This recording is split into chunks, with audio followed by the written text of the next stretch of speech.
Did you know that 53% of homeowners regret choosing the cheapest flooring contractor they found?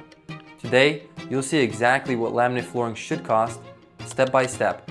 In this video, I'm going to walk you through a real-life laminate flooring quote from an actual project we completed here in Raleigh, North Carolina, so you can clearly understand exactly how much laminate flooring material costs, how much labor typically costs, and what tasks are involved. Then, we will go step by step to see what's included in the total price, so you know precisely what you're paying for and why.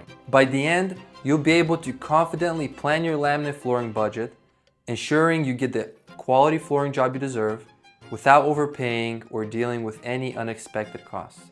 Before we dive into the quote, here's why knowing the real cost of laminate flooring is crucial. A recent client of mine bought their home a few years ago, but within just 2 years, the cheap flooring installed by the builder started to fail, leaving them frustrated and forced into an early replacement.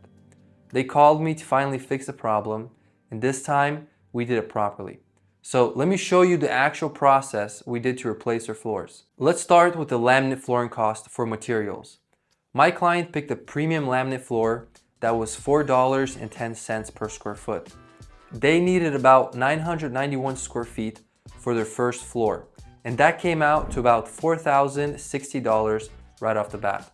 Now, let's break down the labor costs and steps for this project. I've got some pictures here to show you for each step, as well as the actual quote numbers. Let's start with step 1, removal of existing flooring. We started by removing the old luxury vinyl plank floor, which wasn't doing the job anymore. We charged $1 per square foot for removal, and for this home, that was $975. This fee covered the entire removal and disposal process. Step 2, grinding the concrete subfloor. This is a really critical step. We grind down the entire concrete subfloor to remove all the paint, drywall mud, cracks, and any humps. If you don't do this properly, you end up with high and low spots in your floor.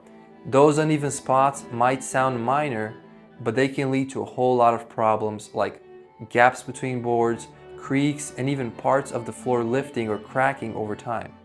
In short, if we skip grinding or do a half-hearted job, you could be facing premature failure of your new floor, extra repair costs, and endless headaches down the road. This step alone costs 85 cents per square foot, which added up to about $828. Trust me, it's worth it to ensure your new floor is built on a smooth, solid base. Step 3, applying primer. Once the floor was prepped, we applied a primer. This step is key because it ensures the self-leveler we use next bonds properly to the concrete. I'll add the cost of the primer right into the next step. Step 4, pouring self-leveler. After we prime the floor, we pour the self-leveler. This step is about filling those low spots we just talked about. The leveling compound creates a perfect flat surface, which is absolutely critical for a professional looking durable installation. If you install new flooring on an uneven base, you not only see visible imperfections, but you also risk the floor starting to separate or even fail early.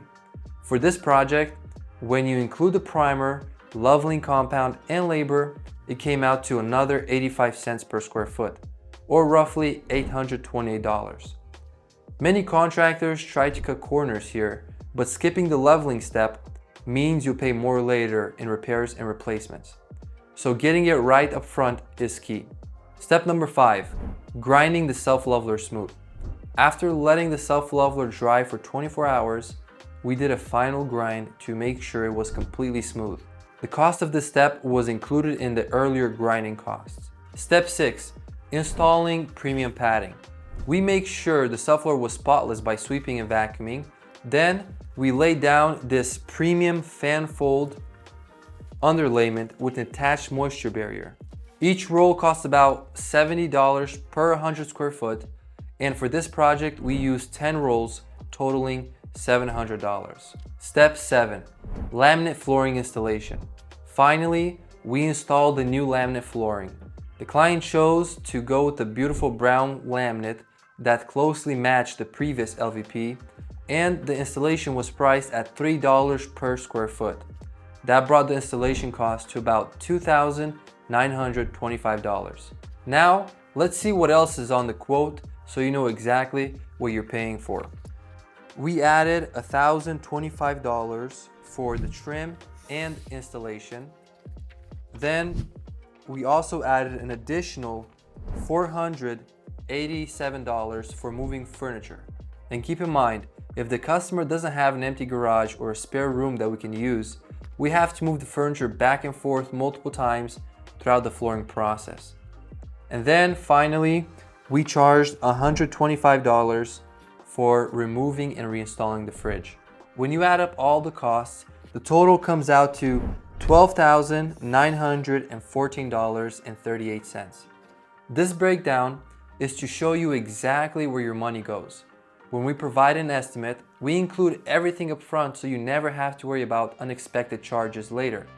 That way, you know exactly what you'll be paying for from the start, with no surprises along the way. Now that you know what the laminate flooring really costs, the next step is making sure it's the best choice for your home. Watch this video, What's the best flooring for your home, to avoid choosing the wrong flooring for your situation.